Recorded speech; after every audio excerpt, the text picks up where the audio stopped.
Kedaulatan Belanda atas Papua berhasil direbut Jepang pada tahun 1942 melalui kemenangan peperangan yang sangat singkat dan mutlak. Namun kemenangan Jepang tidak berlangsung lama setelah dipukul mundur oleh pihak sekutu. Maka terjadilah vakum kekuasaan di wilayah bekas Hindia Belanda ini. Suatu situasi yang kemudian dimanfaatkan oleh para pemimpin Indonesia.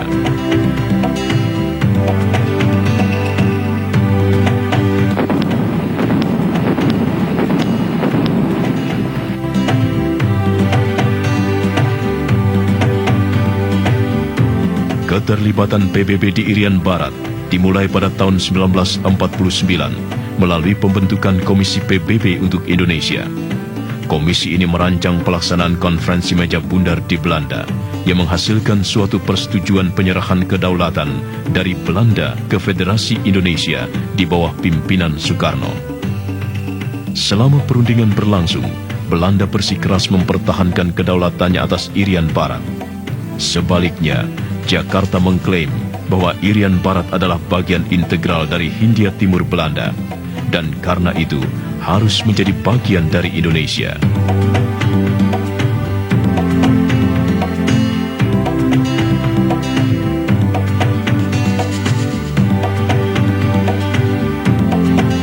Pada tahun 1957, Indonesia mencoba memasukkan 4 resolusi mengenai klaim itu kepada PBB, tetapi tidak berhasil. Sehingga Indonesia beralih ke fase ketiga dan terakhir dari perselisihannya dengan Belanda, yaitu antara diplomasi dan ancaman kekuatan militer. Ketika persengketaan tentang Papua semakin sengit, pada tanggal 1 Desember 1961, pemerintah Belanda menyetujui pendeklarasian kemerdekaan Papua di Hollandia, kini Jayapura, seperti yang telah dinyatakan dalam New Guinea Rad.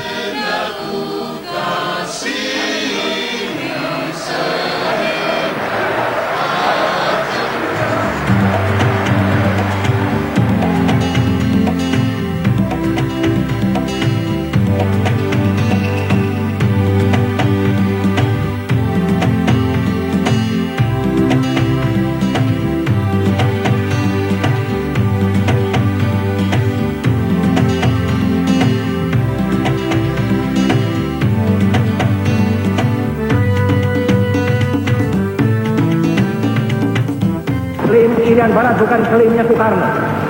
Klaim Irian Barat adalah klaim daripada rakyat Indonesia dari Sabang sampai ke Merauke. Klaim Irian Barat adalah klaim sejarah anti-imperialisme. Dan oleh karena klaim ini adalah... Pada tanggal 2 Januari 1962, terbentuklah Komando Mandala yang dipimpin Mayor Jenderal Soeharto untuk membebaskan Papua Barat. Akibatnya, pertempuran antara Indonesia dan Belanda kembali meletus. Meningkatnya ketegangan militer antara Indonesia dan Belanda terjadi pada masa Perang Dingin antara negara-negara blok Barat dan Timur atau komunis, di mana hubungan Indonesia dengan negara-negara blok Timur, khususnya Uni Soviet, sangat erat, sehingga menimbulkan kekhawatiran para pembuat keputusan di Washington terhadap pengeluaran kekuatan aksi militer Indonesia. Maka pada tanggal 21 Februari 1962, Presiden Soekarno bertemu dengan John F. Kennedy, Presiden Amerika Serikat yang baru terpilih, untuk menyelesaikan masalah Papua. Atas tekanan Amerika Serikat, pada tanggal 15 Agustus 1962, pemerintah Belanda akhirnya bersedia menandatangani persetujuan dengan Indonesia mengenai penyerahan kedaulatan Papua Barat kepada pemerintah Indonesia. Persetujuan ini disebut dengan New York Agreement.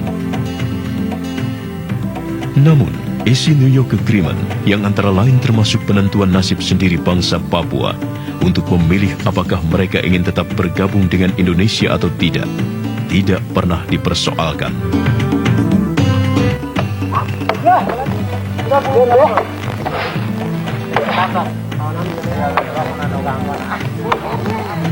Kita mau mengalahkan kaum penjajahan neokolonialisme Indonesia, dan supaya Indonesia mereka akan pulang ke negerimu dan kita mau merdeka jadi negara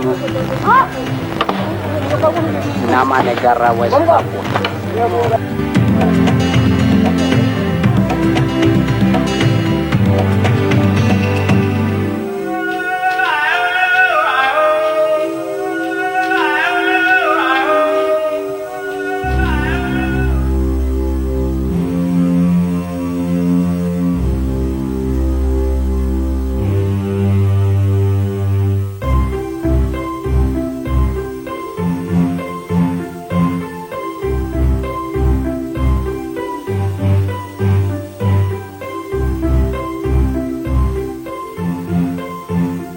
Hak-hak bangsa Papua untuk menentukan nasibnya sendiri malah dilakukan oleh suatu badan yang disebut Dewan Musyawarah Pepera, yang keanggotaannya ditunjuk langsung oleh penguasa pemerintah Indonesia.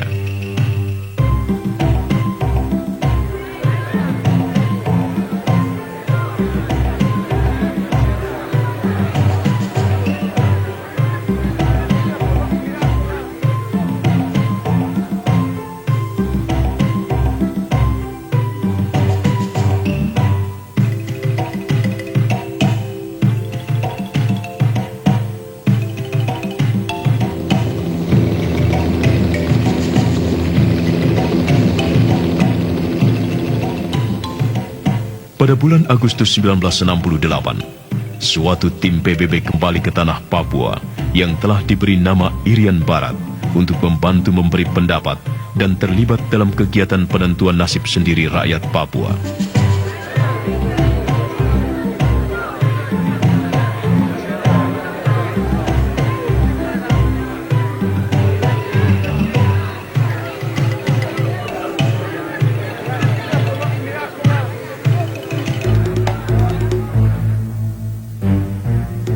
Pemerintah Indonesia yang merasa tetap memiliki hak absolut untuk menjaga keamanan internal, lalu menempatkan pasukan-pasukan militernya dalam jumlah besar di seluruh tanah Papua pada tanggal 1 Mei tahun 1963.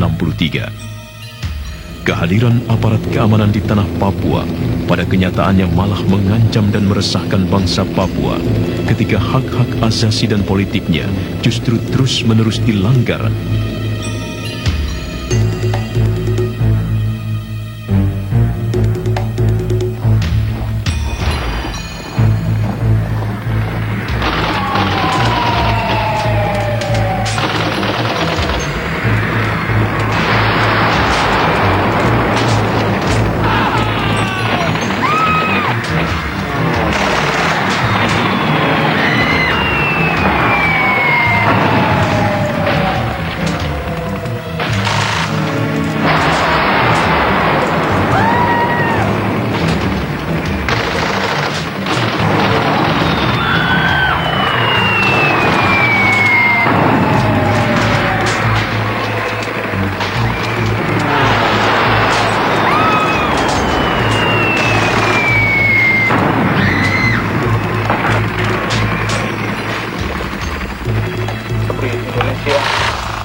Dalam serangan itu kebetulan 2 yang tertembak mati dan akhirnya 1 kepala hancur karena peluru, sedang yang Gejolak satu pemisahan mati. diri yang sebelumnya memang sudah berkembang pada sebagian masyarakat Papua atau yang disebut Organisasi Papua Merdeka atau OPM semakin lama semakin meluas dan diikuti oleh demonstrasi-demonstrasi kaum nasionalis.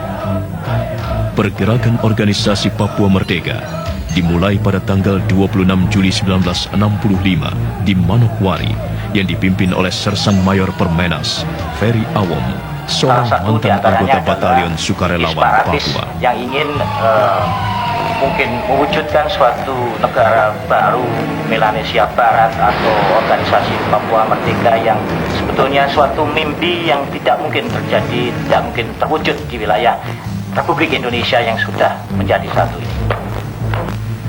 Bapak masuk di hutan, ikut perjuangan.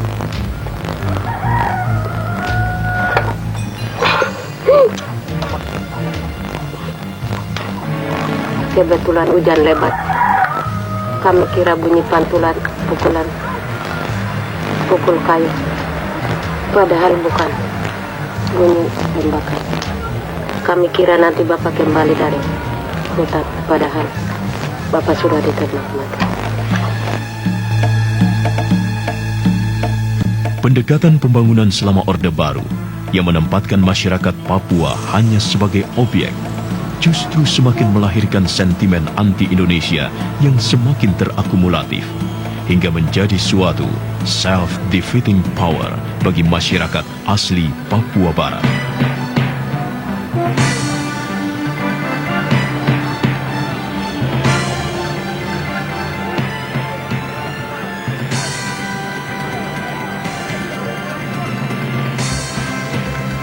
Akibatnya, rasa kehilangan harkat dan martabat masyarakat Papua sebagai manusia di tanahnya sendiri terasa semakin mengental, sehingga gejolak untuk memisahkan diri dari Negara Kesatuan Republik Indonesia terus meningkat tajam.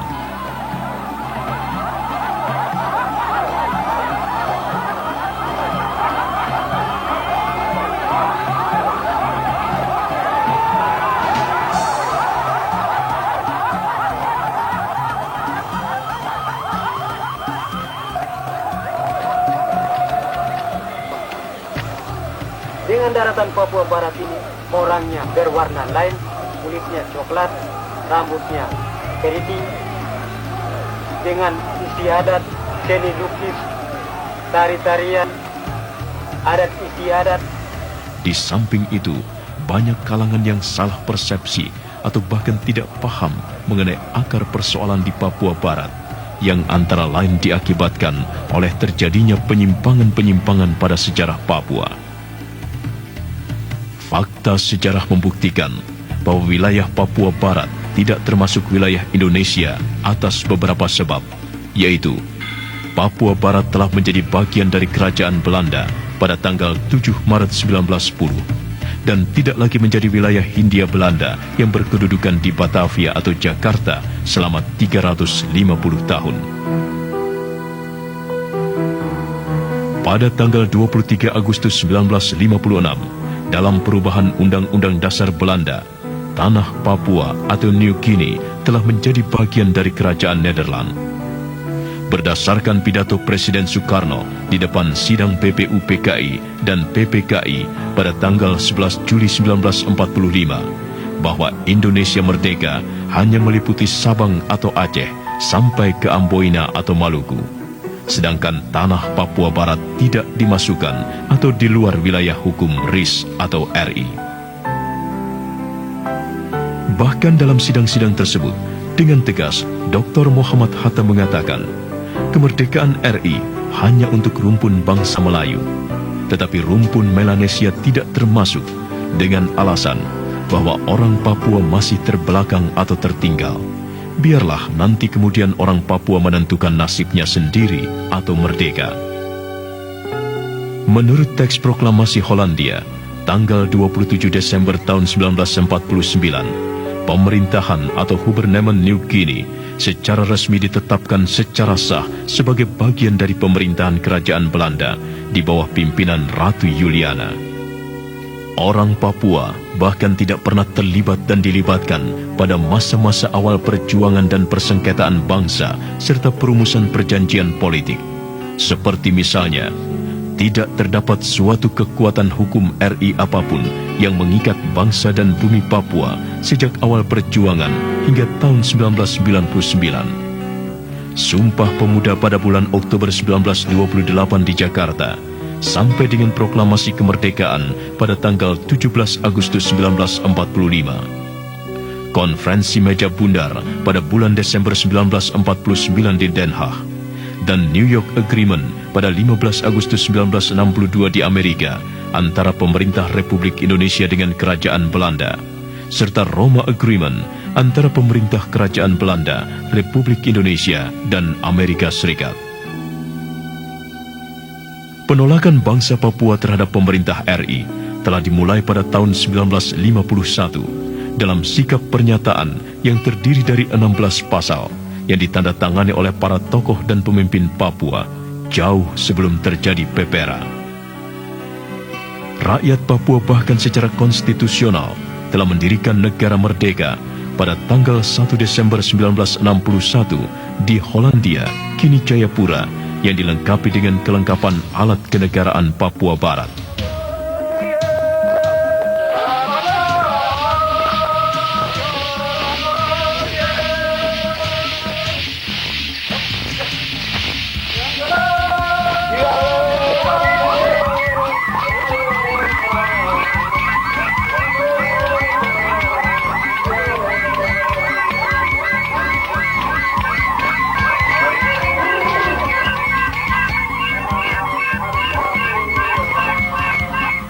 Maka berdasarkan fakta-fakta sejarah tersebut, dapat kita pahami bersama bahwa pendudukan Irian Barat oleh pemerintah Republik Indonesia menjadi bagian dari wilayah negara adalah hanya untuk kepentingan kekuasaan, politik, dan ekonomi.